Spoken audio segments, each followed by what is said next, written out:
आज्ञा जय जगन्नाथ।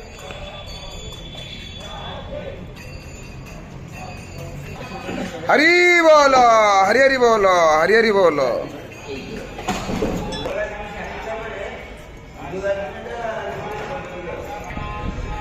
हरि बोलो हरि हरि बोलो हरि हरि बोलो। श्रीभ्यो नमः। हरिः ओम्। वक्रतुण्ड महाकाय सूर्यकोटिसमप्रभा निर्विघ्नं कुरु मे देव सर्वकार्येषु सर्वदा।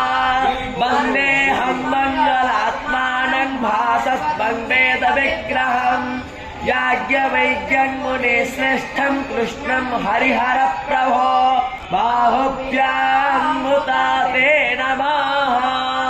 जाते रत्राशिवातनोराघोरापा प्रकाशिने नस्तनुवासन्तं निसन्तहस्ते बिर्भसि यस्तवेभ्योऽभिषका अहेगश्चस्तरवयम्।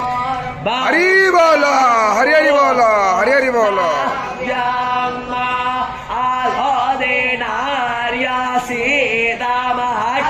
रचियाशो ग्रेवा अपेक्रन्तानि दिवे स्वान्तारिच्यायतो वा पृथिव्ययत्वा सन्धन्तां लोके अजरे निरासस्वभाविभ्यतो वा स्थामधुवानगतो स्वप्यपिनस्तार्क्यो अरिष्टानेमिः स्वस्ति नो बृहस्पतिरन्तरिक्षगोषे स्नेह्यो समावर्तता पर्याङ्घो मे दिशस्रो तथां